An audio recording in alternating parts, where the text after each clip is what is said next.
Have you ever wondered how some people get so much accomplished with seemingly little effort while others struggle to get anything done?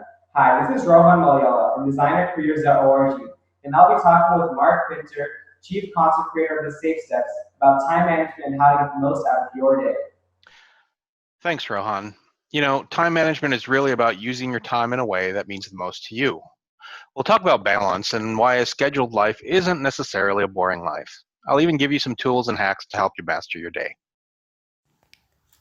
Hi, my name is Rohan Malyala, and a little bit about me is that I'm a junior at Santa Clara High School and part of the 49ers 6-year STEM leadership program. I love math, robotics, technology, and science, and I'm particularly enjoyed in applied technology, so hands-on engineering and projects that essentially use design thinking. I've always enjoyed participating in science fairs as well as competitive math exams such as Math Counts, AMC8, Math Olympiad, and GMC. I am so passionate about sports and always take time to participate in various outdoor sports. As regular practice, I do track and field in addition to my hobbies are dancing. I'm the founder of Designer Careers, a nonprofit organization that I'm excited to grow, share my knowledge, skills, and experience through DYC. I believe exploring different fields and applying one's skills in different ways helps us become well-rounded individuals. Here's a little bit of a background about our guest speaker, Mark Pintar. He's the Chief Content Officer at the Safe Steps organization, and he's also the CEO of Your Video Creator. Mark comes with a wide range of experience, which includes 20 years in the television and video production.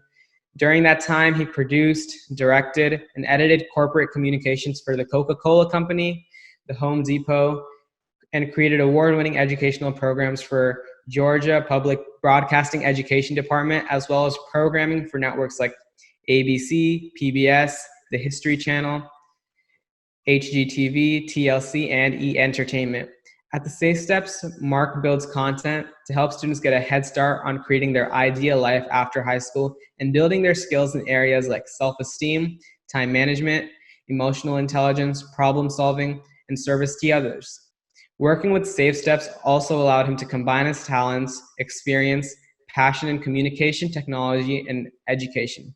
Thank you, Mark, for joining us today. Thanks, Rohan. I'm excited to share a little bit more about what we've discovered at the Safe Steps and about time management and things that I've learned over the years. And I think the best way to do that is by just having you ask me some questions about what are some really important things about you, for you about time management, because it's a huge topic. We could probably spend many hours talking about it, but I don't want to take up too much of anybody's time, and want to really kind of hone in on the stuff that's important to you. So go ahead and ask away.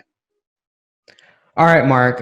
So I have a couple questions. Sometimes I feel really distracted, and I feel like these distractions overtake my day because I spend a lot of time on my phone, on Netflix and Instagram. Like, for example, one time I had an essay and a couple assignments due that night, and I just felt more prone to go to TikTok and Instagram and just scroll through my Explore and For You page. And I just spent hours and hours there because I got completely distracted and zoned out, which kind of took away productive time from my work. And I just want to know a couple ways I could decrease these distractions or try avoiding them. Well, Rohan, one way, which is probably not all that fun sounding, but you could just shut your phone off for a while when you need to work on something. Just shut it off or put it in another room so that it's not being a distraction. So those notifications and those dings and things aren't taking you away from what you're doing. Or if you need to have some notifications, if you need to have text messages or phone calls come in, just shut other notifications off so they're not dinging and pulling at you to try and go, hey, come on, listen to me. Yeah. And then the other thing is, like, there's a benefit to taking a break sometimes, right? And being able to kind of go and maybe scroll through and see what's going on. But then, set a timer for yourself for maybe 5 or 10 minutes to go, okay, I need a little bit of a break, but I know I need to finish this. So I'll give myself 5 minutes to scroll through, and then, the alarm goes off, so I got to put it down and focus back on my work. And then you can have that break, but you still have time then back to focus back on your work and really get that done. The other thing is, I mean, I had a friend, I know some people who check email once a day, and that's it. They just look through the email once a day, they address what they need to address, and then they don't look at it till the next day. And you can do that with social media too, or you can say, okay, I only check it after a certain time. Okay. You know, you can set yourself rules up. You really kind of have to think about what triggers you, right? You think about the things that go, well, what is causing me to go over to that Yeah. distraction, And like and set try and boundaries. and set some boundaries around it, or then just have something set up so that when that trigger happens, you do something else rather than going to TikTok. Like, I don't know if you're a pretty fit guy anyway, but if you're trying to stay fit for football, maybe when you go, oh, I'm getting bored, instead of going to TikTok, then okay, let me go and do 10 push-ups. Yeah, yeah. I also And then heard that like color is very addicting, so you can put your phone in grayscale, which really decreases. That's another really good idea. Yeah. Yeah. So, and the other thing that I found really helpful is, for me, music can be helpful to focus myself, but for me, it has to be music without words, like whether it's, I mean, classical, I know one guy who does like kind of intense EDM electronic music, but with no words in it, just the beat and the sounds, and that helps him focus. It's something that kind of engages your mind enough but doesn't distract it. Yeah. And it can shut out other noises from, I live on a fairly busy street, there's construction going on, so having those noises can kind of help you focus in on what you're doing and block out some of the other sounds and things around you. Yeah, for sure. Okay. Yeah. Do those help? Do you think that will help you? Yeah, I'll be sure to implement some of those techniques. They seem very helpful. Great. And yeah, I have a lot of distractions, so anything at this point will help me focus better.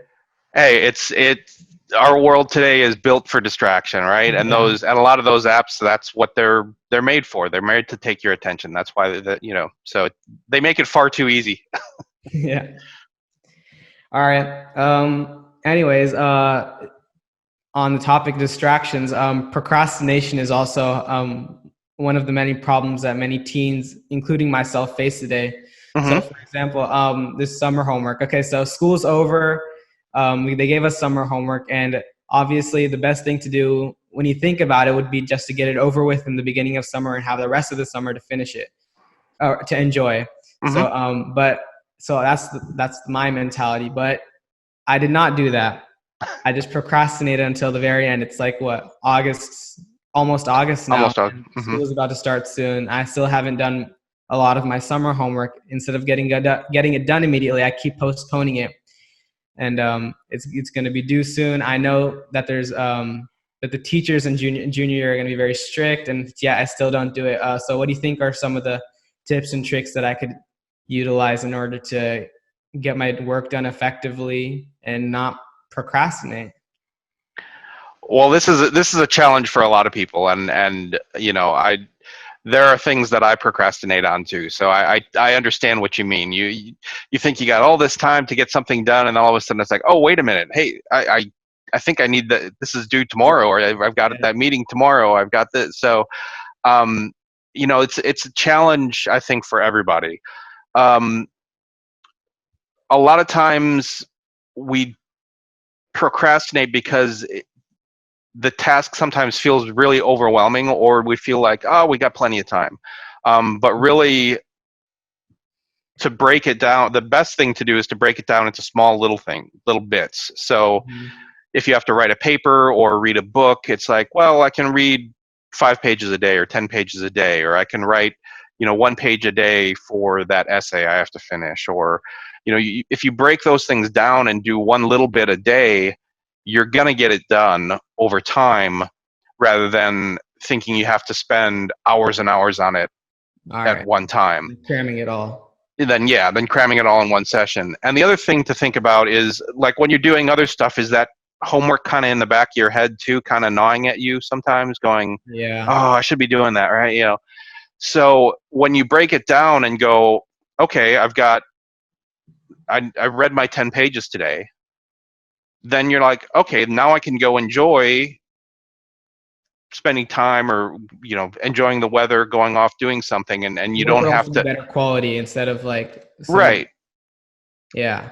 Yeah, exactly. Because also sometimes, especially I find with writing, that's not one of the things that I tend to enjoy, so I tend to put that off. But I also find when I do write, if I have time to go back and revisit it after I've thought about it for a day or two, I can make it better rather than just expecting to get it all done in a first draft.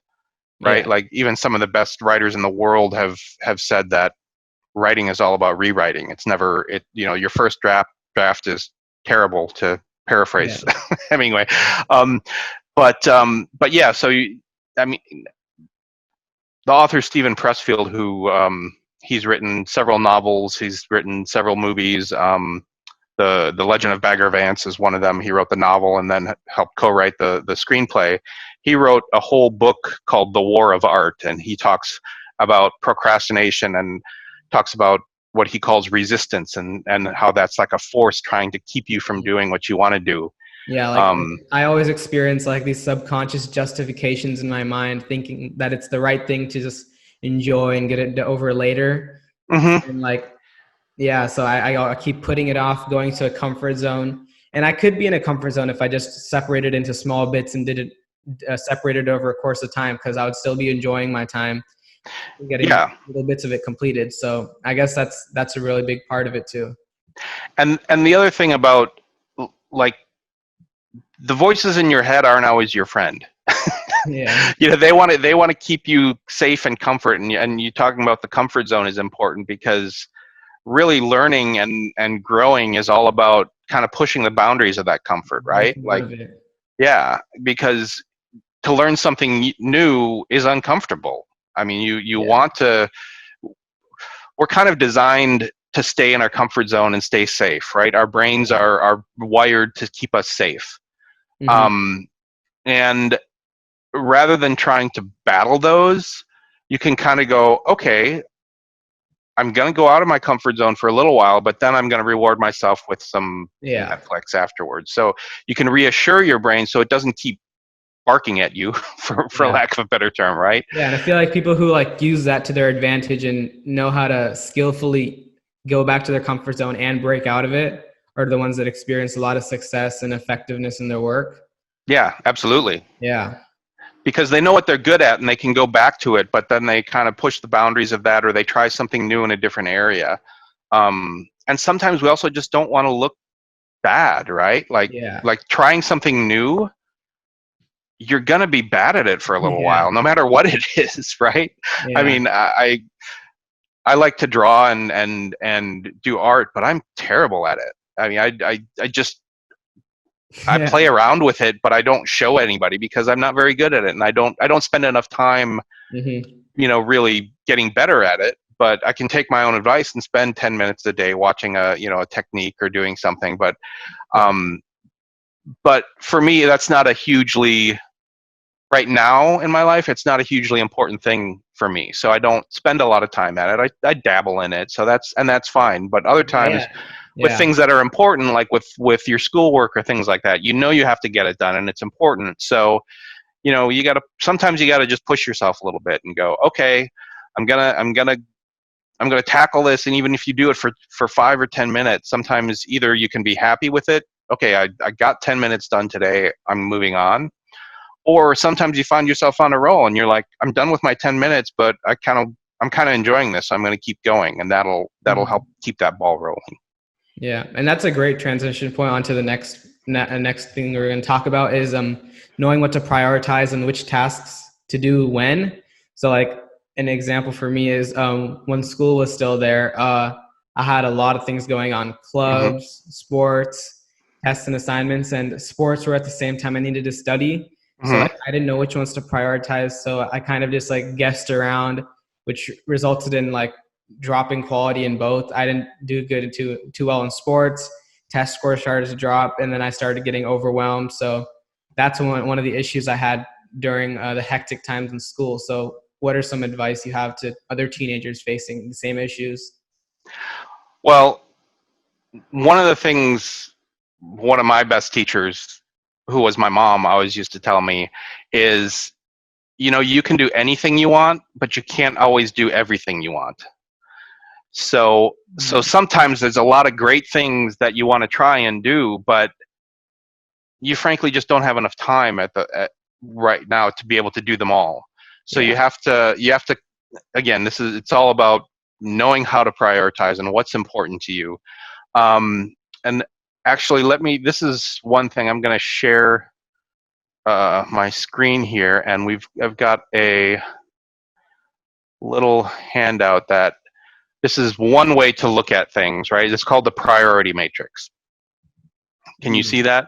Yeah. And so we've got up on things that are more towards the left are more urgent, and things that are higher are more important. So this green one, this is a very important stuff and very urgent. So let's say you have procrastinated and you're starting school on Monday and you have a paper due, or you have an assignment due. That's pretty important and pretty urgent. So you need to get that done first. Yeah. Now the next things that you need to do, a lot of people go with very urgent things that are in their face, but they're not important, right? So that's something that might be, I don't know, it might be like a hobby or something. A hobby, or someone telling you, hey, I really need your help on something, but it's not really, number one, it's maybe not something you're very good at, or that you can really feel you contribute at, or it's something that trying to think of a good example. Sometimes it's also like, I get a ton of emails a day that is like, oh, this offer is ending tonight, you have to take action now. Yeah. That's very important, and you think, oh, I better look at that, but you can spend a lot of time going through other people's things that are important to other people but not to you. Like that's really important to the person that sent that to me, because they want me to buy whatever they're selling. Yeah. But the key is, once you get those very important and urgent things off your plate, is to do the things that are really important but maybe aren't as urgent. Like those things that we talked about earlier, when that homework that you have over the summer that maybe in end of June or beginning of July don't seem that urgent right now. Over with before they become urgent. And the other thing that's important to do that's in that category is that planning, right? Like, and thinking about, so now is a good time to think about, you look at your fall schedule and you look at the plans that you have, again, depending on how things turn out, but the different things that are important to you, and you go, okay, how important is football to me, or how important is my sport versus my classes, and which is going to take priority? Or are there certain classes that are really things that are going to springboard me further in my career and where I want to go? So those classes might be more important, but your sport might be more important than some other classes that maybe aren't. I know your school is very important to you and your family, and I understand that. It was the same way in my household. Yeah. But there are some things that are more important. Like you take a lot of AP classes, so those take a lot of time and effort. But other ones that maybe are something that they're good, you want to do well in, but it's not a core, not as difficult, something that's gonna not as difficult or not important to you long term. Like something that is maybe more of an elective that you're taking. Yeah. That's maybe it's an art or a music class or something that's fun and interesting, and you want to keep. You don't want to do poorly in it, but it's not gonna make or break the rest of your life. So kind of, and then of course the last task is low urgent and low important, and generally those are things you can just kind of not do. You can cross the I mean, and you, like I said, you can do those things as a reward, or if sometimes on social media, it's a great way to keep in touch with people that maybe aren't as nearby to you. Like for me, I live here in California. A lot of my family still lives in the Midwest, and even though we may not directly call or talk to each other or text or send emails or even letters or stuff to each other, we keep up with each other on social media. So yeah, once in a while, that's still important to me at a certain level, but going through everyone else's rants and thoughts and ideas, I kind of try and scroll through those as quickly as possible. Yeah. So that's one way to look at things, right? So I'm going to stop sharing here right now. And really looking at, What's going valuable. back to the things that are what's valuable to me. There are things that you can do. There's long-term things that you can break up, projects and like the summer homework and things like that.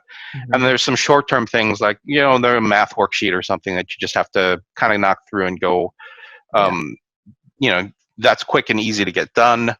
And then there's also sometimes things like my drawing I was talking about before. It's kind of more of like it's a nice to have. It's a someday kind of maybe I dabble in it. It's a fun distraction once in a while. So that obviously gets dropped down lower on the list.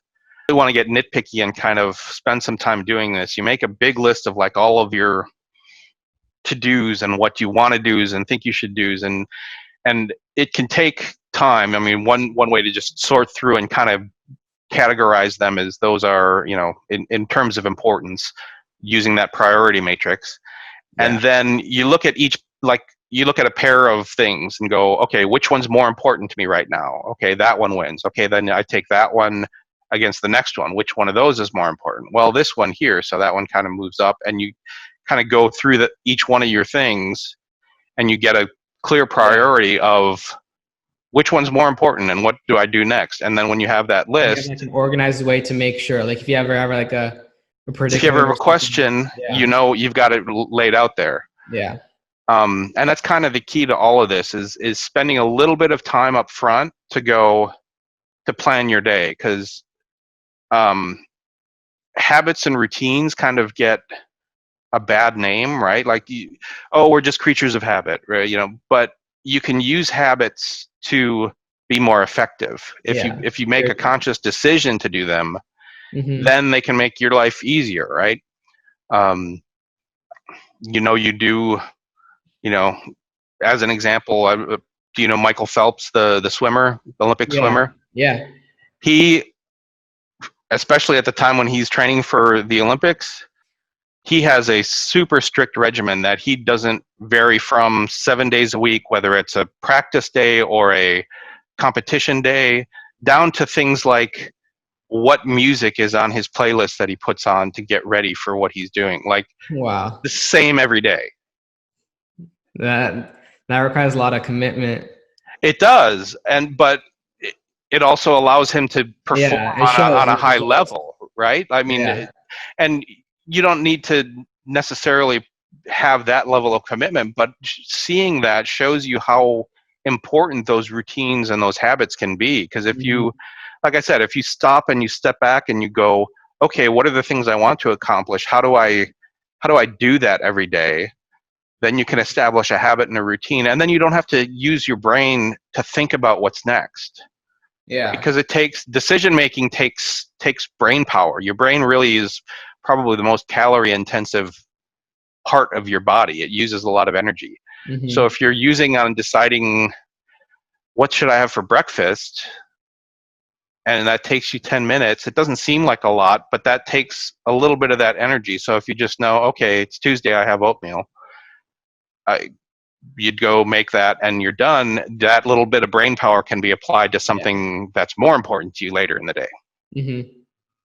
Yeah, and so like planning and everything kind of decreases your stress levels, make sure you're not too overcommitted, and balances out your activities and what's important to you. Exactly.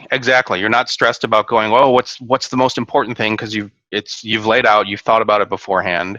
Your routine is going, okay, my most important things are being addressed. And you know that when and you can schedule time in for recreation and fun. I mean, this isn't to say that you have to work 24 hours a day, 7 days a week, right? Like, Yeah. having fun and spending time with friends and family is very important. Yeah. So, but it's less effective if you're hanging out with your friends or your family and thinking about, oh, I really should be doing that work, that essay, or I really should be, I really need to prep for that meeting tomorrow. So you're not completely there with your friends and family. You're not really enjoying your time, nor are you getting what you need to accomplish done. So you're not helping anybody at that point. Yeah. Yeah. But if you know, hey, I've gotten these 5 things done, I have times prepped for tomorrow to get the rest of it done, I can completely enjoy and spend the time, can enjoy this dinner with my family and just have a good time relaxing and chatting, or my friends or whoever is there, and you don't have to worry about something else down the line because that'll be taken care of tomorrow. Yeah. Yeah. All right. Yeah, that was really insightful and helpful. Good. I'm glad. Yeah. And the next topic that I would like to address is one that is really, really important, because everybody has ideas, everybody has goals, everybody wants to do something. The second they reach some sort of blockade or like hurdle, they don't have the motivation to do it. Like, a lot of people have the issue that causes them to have a lack of motivation. Like, for example, I had a test. I mean, like, I had a good grade in the class, but I had like zero motivation to study for that test. I mean, I know knowledge is important, but like, I had like 100% in that class. I knew even if I would fail the test, I would still have an A in that class. I had zero motivation. Same thing with the homework and assignments towards the end of the year. And especially during quarantine, the last quarter or something, we stayed at our home. And during a lot of my classes, they weren't able to really teach anything. So they just gave us information, and we had to do self-learning. I had to admit, I spent a lot of my time on YouTube and Netflix during the school times. So yeah, I mean, the knowledge is important and I want to be able to get it, but I have zero motivation at that point. So what is some insights that you have on how to improve that feeling of motivation towards your goals? Well, that is a challenge. Again, it's something that there are days when I'm challenged with that myself. But the things that you need to keep in mind are, number one, again, how will this contribute to my goals, or how will this, how can I relate it to something that's important to me, right? One good thing to do that probably should precede a lot of this is just think about what your goals are. What are your long-term goals? What kind of lifestyle do you want? What kind of career do you want? I mean, I know in previous times we've talked a little bit about this with you, and what do you want to have as a career, and how will what I'm doing now support me in that? Yeah. And to make it relevant to those goals long term. But then sometimes, again, having that routine or that habit can be helpful, of just like, you can be committed to that routine and go, all right, I know at 2 p.m. I spend a half hour on physics. I know you were taking a physics class earlier this summer. Even if it's not something that is necessarily, your goal isn't to get a PhD in physics, but you want to get through the class. You want to make sure you have a good grade so that it gives you opportunities down the line. So, okay, I know even if I might not want to specifically work on physics, I know how it will help me in the future. And I know 2 o'clock, okay, I got to spend a half hour on this, whether I like it or not. I'm just going to do that. And then the other thing that you can do is, again, reward yourself a little bit at the end of it. Maybe that task or that thing. One thing I hate doing is bookkeeping, right? Like keeping track of my money I spent and things like that. And it's just not my thing. But it's important and necessary, right? I don't want to overspend or overdraft my account or spend money on one thing and then not have enough to pay my rent or my car note, right? Like, I want to make sure I do that. So sometimes I just have to say, you know what, whether I like it or not, I have to do this right now. Yeah. And other times I do reward myself. I go, okay, if I spend a half hour doing my bookkeeping, I can spend 10 minutes reading the novel that I'm enjoying right now. Yeah. Right. And it gets done. And you just, there are some things that you just have to, sometimes you just have to power through things and go, Yeah. I really don't want to do this, but I have to. Yeah. Exercise is one thing that it's not always my favorite thing in the morning. And I kind of, if I don't get it done like first thing in the morning, it's really hard for me to do later in the day. Yeah. That's been one of my things too. Like there's no sports right now, nothing for me to work towards. Like during track, we'd go outside for 2-3 hours, do like push-ups, sit-ups, run around the track, and I'd be drenched in sweat by the time I come home. Yeah. Now all seasons are canceled, nothing to work towards. So that's been hard for me too. And like, even when you're thinking about it, like, of course, some people have it for like their health perspective, but like for me, Sure. it's like doing good in sports from that perspective. So that's one of the things. But like, I try to keep in mind that next season I have to be even better, work harder, be hungrier than the rest of the team, so that I could get what I want and do well. Yeah. So that's some of the things to keep in mind. Yeah, for me, for the way that I personally do it, it needs to be one, like I said, one of the first things I do in the morning. So I literally put my shoes are on the floor, my tennis shoes, running shoes are on the floor next to my bed. Yeah. And my workout clothes are on the dresser next to it. So I pretty much can't get out of bed without tripping over my tennis shoes. Yeah. And so that's just a reminder, like, oh yeah, I gotta put on my workout clothes and I'll do that. And if you just make it, again, if you make some of those things that you aren't motivated by part of a routine, it's called habit stacking, right? Like if you brush your teeth, but you're not good at flossing, you just know that you cause brushing your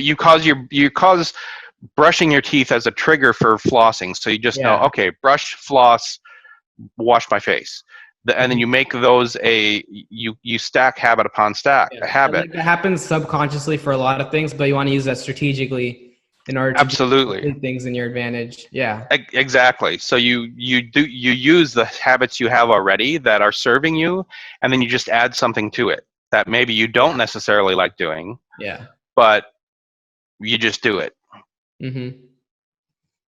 And then, like you said, it just you let your habit or your routine serve you, rather than you serving that. Yeah. If that makes sense. Yeah, and that moves us on to the next topic, which is just like putting aside tasks that are difficult or you don't like, which is kind of like this. Like, so for one thing, I did not like chemistry at all. Like, I don't like any of my sciences, but like chemistry in particular, I didn't like, and it didn't interest me. So I kind of just avoided it completely because I didn't want to do it at all. So that caused a decrease in test scores, activities. Like I like went to math and did things that I enjoyed, and like PE, and those are the subjects that I wanted to do good in and that I liked. But like that hurt me in the long run because those grades and those concepts will haunt me in the future. So yeah, that was one of the major problems for me in high school with some of the subjects. So what is some advice you have for those type of things, that like things you don't like at all but you still have to do? So for something like a class that you're just not interested in, one thing you could do is take some time and ask the teacher, like, this isn't something that I've got to check the box. I've got to take chemistry. I want to do well in it because school is important to me. But how does this relate? Are there ways that you can make it? Because I'm sure you're not the only person in the class who feels that way, right? So you can even say, several of us just don't understand how this relates to us in everyday life. Are there ways that you can make it more relevant to us? Because I wish that like some things, like a class that you like, you can use a class that you like as an example, or something that does make more sense to you, and say, math I can see because I see where this, I know engineering. I've come from a family of engineers and things. I know how that works. Yeah. But but chemistry just I'm struggling with it, and if I could understand how it fits in my life better, maybe I'd be more interested in spending a little more time on it. There's one idea. Another idea is to kind of do a study group with friends, right? Like, and be accountable to each other. Like, hey, Tuesday after school, right now we'll get together on, via Zoom or something like that, and let's talk about it. And I know none of us necessarily, maybe there is one friend who does like it, and maybe that person can help you, get more interested in it if the teacher isn't willing or able to do that, or you don't want to talk to your teacher for whatever reason, but they're there to help you and what they want you guys to learn. So most are usually pretty open to trying to make it a little more relevant to you. But the other thought is, like I said, create a study group, and whether another student is better at that particular subject or is more interested in it, or you'll just being there to support each other and go, oh, I know if I don't show up, they're going to give me a hard time about it. So you show up and you guys do your work. And even if it's just to show up and do your work individually, you have that support there to kind of be accountable to each other. And setting up some sort of a tracking, like, you can set up a spreadsheet on, in a Google Doc and just check in every time that you do it. And then, whatever, at the end of the semester, y'all can put in a few bucks, and if somebody gets a $5 Amazon card or a $10 Amazon card who is there consistently every time, or if you get points for different, you can set up things different ways, but you find other things to motivate you about doing that. Around stuff that you don't like with things you do like, so then it exactly comes that cycle and makes it feel better overall. Yeah, exactly. So you're working towards a goal, even if it's something you don't like. Like with my bookkeeping, I go, okay, I know I want to read another chapter of my book, so I'm going to get through my bookkeeping to make sure I do that. And you, like you said, you surround the things that you don't like with things that you do like, and you move forward. Well, this might go back to some other things, but like an issue that a lot of people have is working late school days, weekends, staying up late, and like not going to sleep. Like I had like a science fair due, and this goes back to kind of procrastination, but like I had a science fair due, and we knew the board was due that day. But it was like I still did it on the day that on the night before that it was due, and working late nights for every single project that I have, studying at like 1 o'clock in the morning, and finishing them on Sunday night. It's always a Sunday night that I get things done. So I mean, that kind of goes back to other things, but like some reiteration on like specifically that type of task could be insightful to some people. I think again, it's about planning and just trying to do something, even if you move, depending on how much time you have for that project, just trying to do a little bit every day, because you can work for 5 minutes on something every day, even if you really can't stand it, right? I mean, you can find 5 minutes of your day to, I don't know, if you have to build some sort of graphic display. Okay, I need this icon. I can search for 5 minutes on Google, and I can download that image into a folder for that. Okay, I'm done for the day. Now I can move on and do something else. And if you do that every day, and you break it up into the right small pieces, then you won't be up till midnight or 1 o'clock on the night before, because you'll have all that stuff prepared. You'll see every little bit. And sometimes it's not even, depending on when things have deadlines, you can kind of set them up. With schoolwork, a lot of times it's a little easier. You kind of know the steps of what you need to take.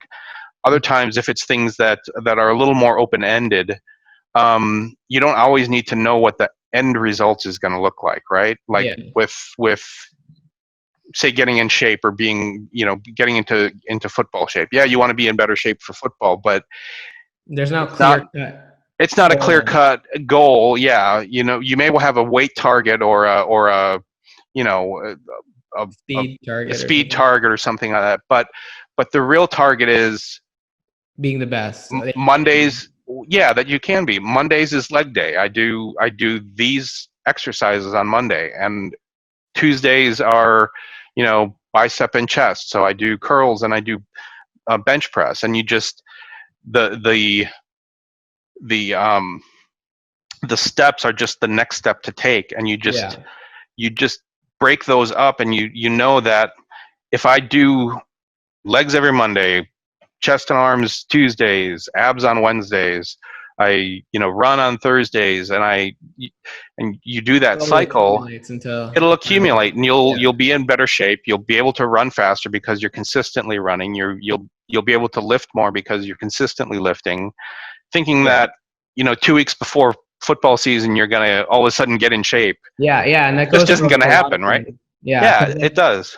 Some assignments, like you may feel like you can do it on the last day and you'll be all good, but like that habit builds over time, and not everything in life you can do it on the last day and get it over with. You like with the relationships, you have to build it over time, and you can't absolutely overnight. With working out, you'll have to build it over time. You won't get it overnight. And habits work the same way. So I guess that kind of that mentality will help shape someone's attitude towards something, allow them to get it to better habits and better routines. And I think the biggest thing with habits and routines is, I mean, we live, like you said earlier, we live in a very distracted society and a very, very instant gratification society. We don't often take the long view of things, right? Like getting into shape or being healthy is not, it's not something you do for 6 months and then you're done. You don't ever have to do it again. It's going to be ongoing, right? If you want to be healthy, you have to eat right a good majority of the time. You can't just like do it for a certain time and then be done with it. So establishing those habits and routines is hugely important, and small bits of progress are as important, or sometimes more important, than big chunks of progress, right? Like there's I'm probably going to butcher the pronunciation of it, but there's a word in, I believe it's Japanese, called kaizen, Kaizen, and it's familiar, it's basically just getting better every day.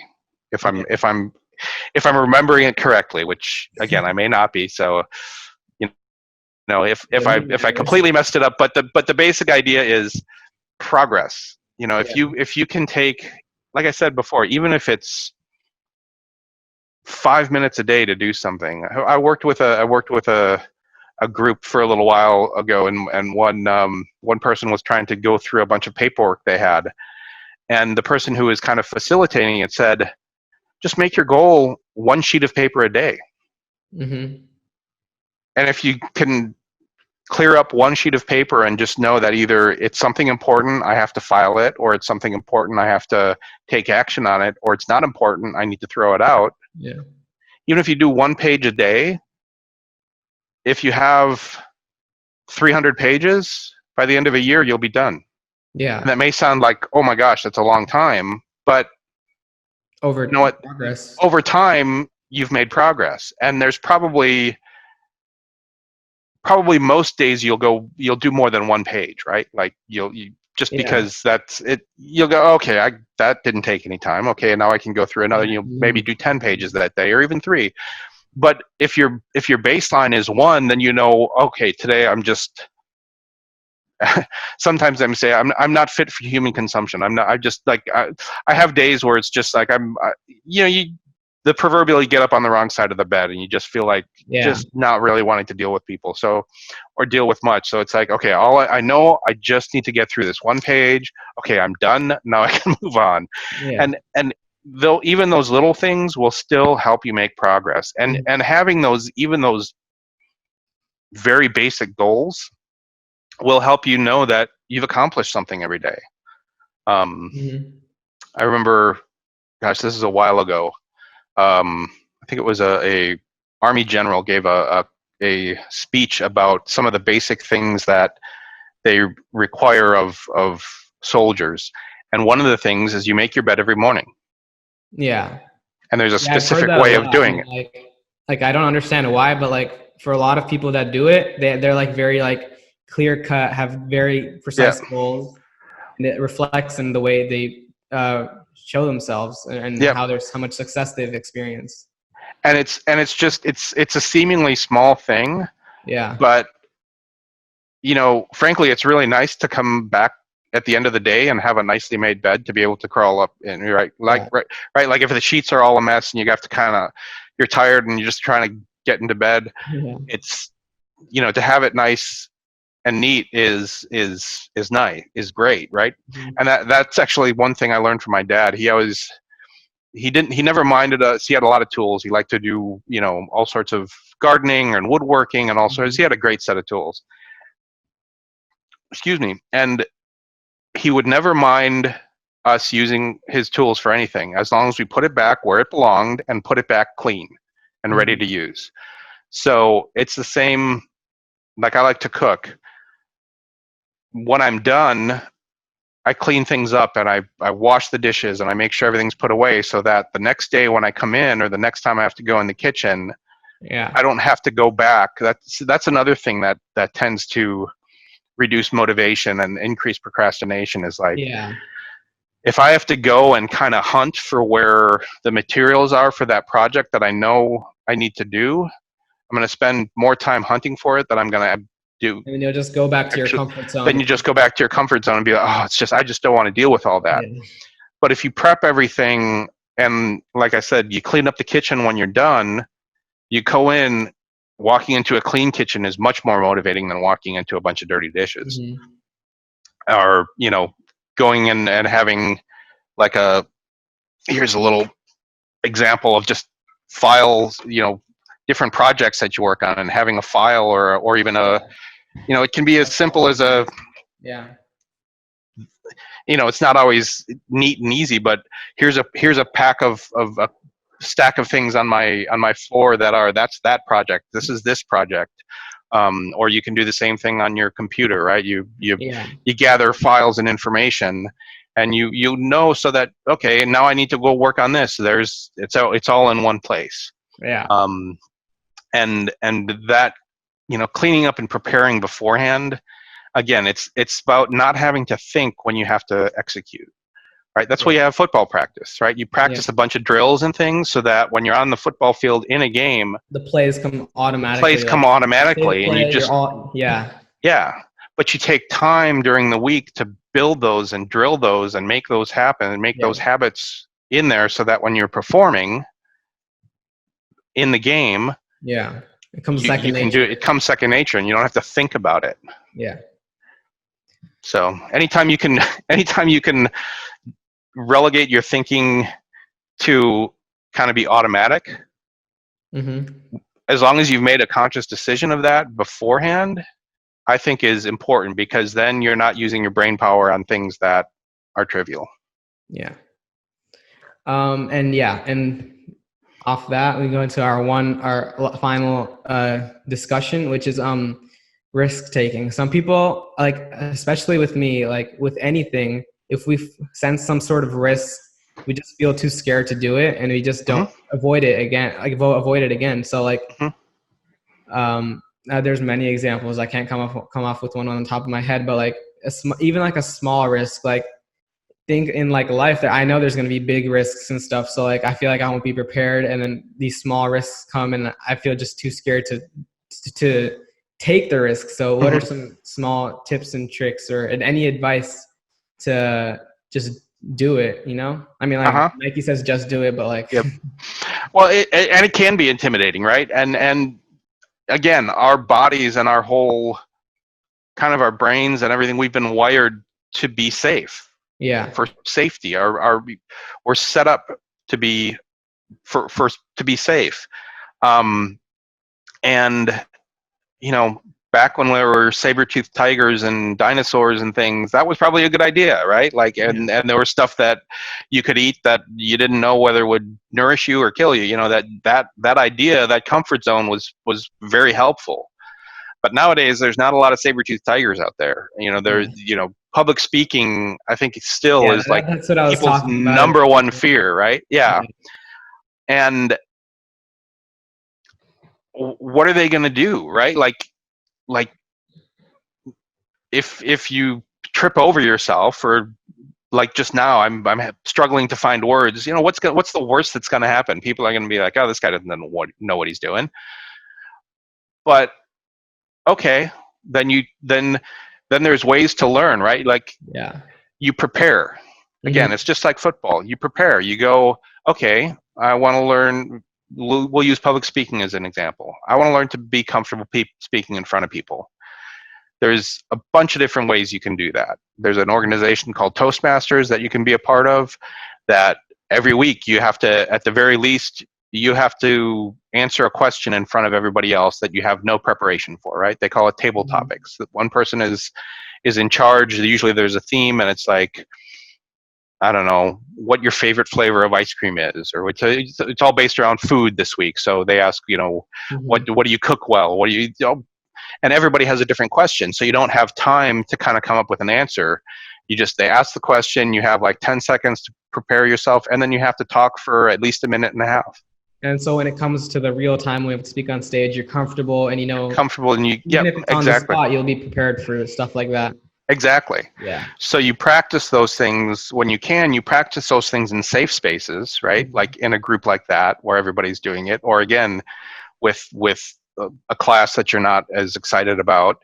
You work with each other and get better at it, and you do drills, and it's just like sports, right? You're not the world's best receiver when you start, right? You get a rhythm, and and it's different, right? Like quarterback one, you have a rhythm with, and you kind of know what you know when he looks this way, you go that way, and he's going to get the ball to you.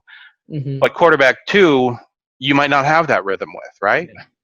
So you got to work with them, and you do drills, and you go, okay, I know his cue is this instead. So he pumps the hand without the ball, and I know, okay, then he needs help, and I got to come back closer to him. Whatever those cues are, but you practice those, and you do those in safer places, safer emotionally and mentally, and when you're not, out in front of people.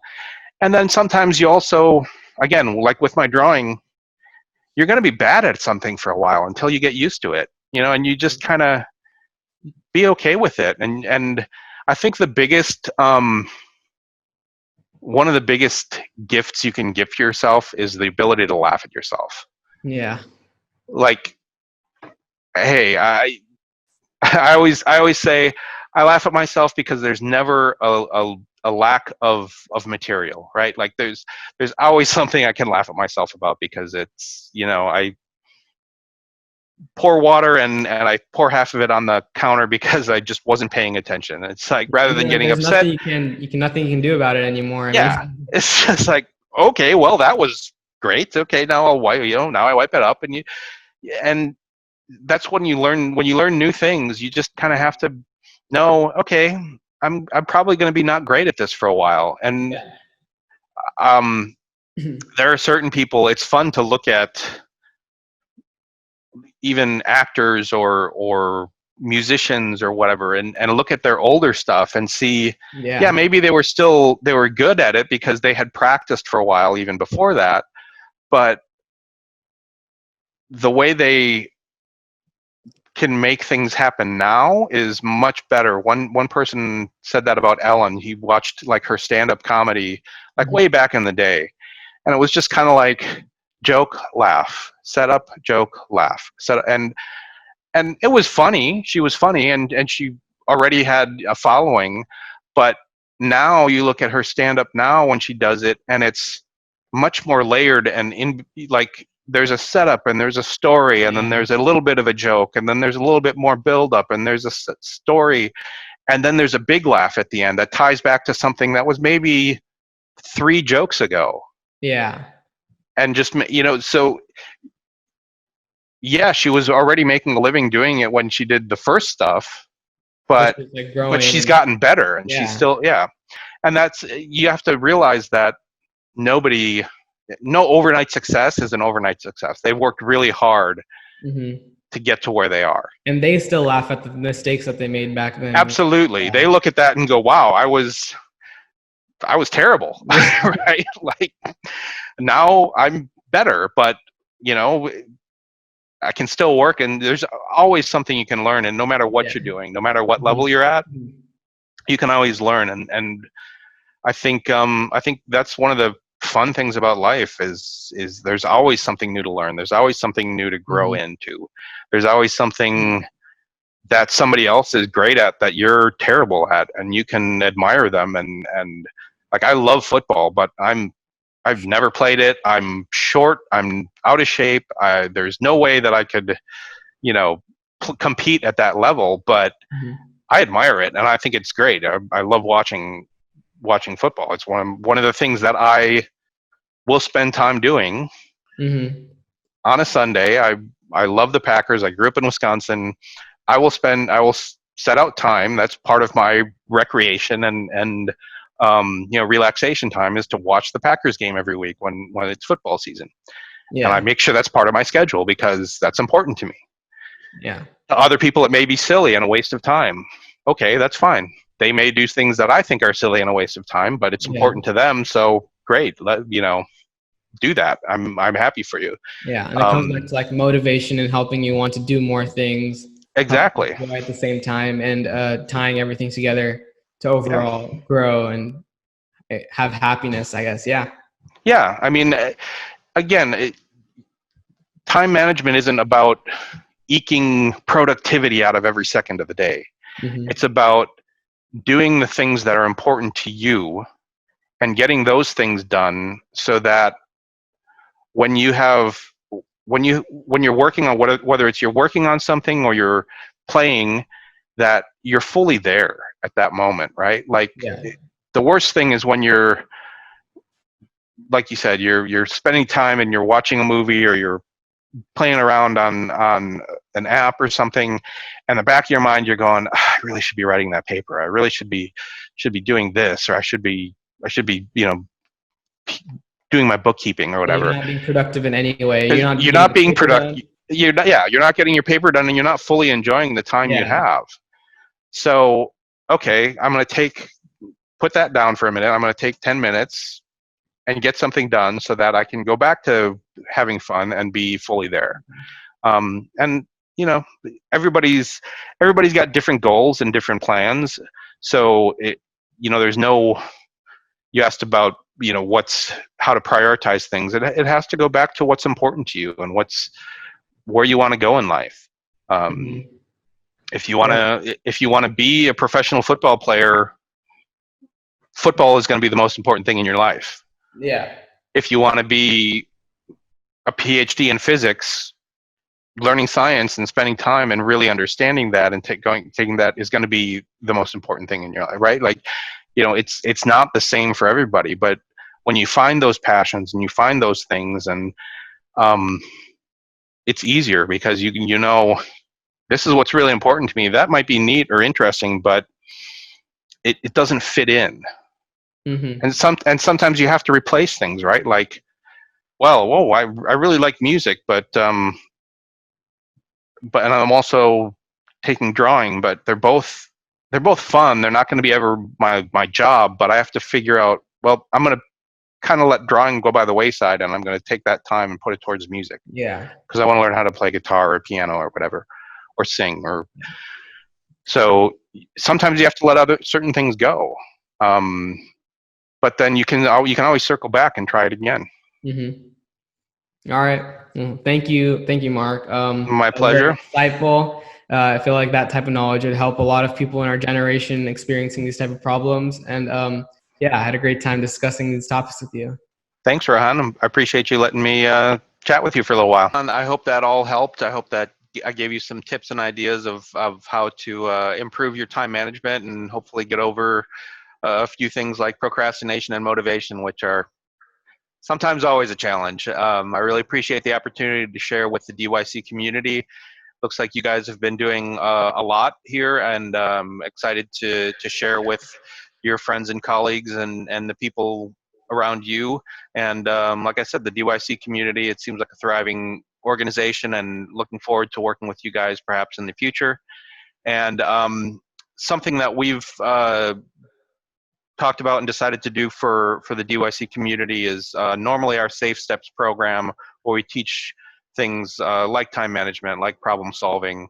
Normally that goes for $497 a year or $49 a month, but we've got a special coupon code I'll share with you, and the folks can, your community can get in contact with you for that. But we'll cut that down to $297 a year or $29 a month, so that your community can benefit from some of the other lessons that we've developed, and hopefully improve what's going on. It looks like you guys, again, are doing some great work. I'm excited to see some of the stuff you're doing, and look forward to where the future goes.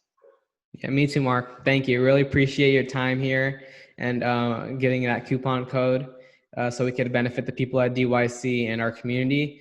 And yeah, I'd be sure to contact with you in the future, discuss some more things, and see where the future takes us. Sounds great, Rohan. Thanks so much. Thank you. DYC members will get an exclusive 50% off for the STEPS program. Email us with your information and we will set you up for the registration process. Look below for more information regarding the STEPS program. Here is a quick preview of the topics we covered today. I have personally included all the given tips in my daily routine and find it very helpful. I hope you all find this useful too. To learn more about designercareers.org, like and follow us on the DYC Facebook page, share with your friends and family members, and ask them to sign up for our upcoming workshops or leadership roles. DYC is a learning and sharing platform for all. We host multiple learning programs for all kinds of students who are willing to upgrade their skills. We give opportunities for those keen to sharing their skills with the world and earning special recognition while also earning community hours. We ensure that the activities at DYC will get you the leadership recognition. You can also lead fundraiser events or run DYC as a club in your school. After the session today, if you're considering joining DYC, please email and we'll get you started on the initiation process. Through workshops and fundraise events, we support students and underserved children in many forms. If you like our services and trust in our mission, please support and donate us in any form. All your donations are fully tax deductible. Your gift today will help ensure that the DYC team will continue to support many students and needy children. Together, we will continue to serve the community. Thank you for watching.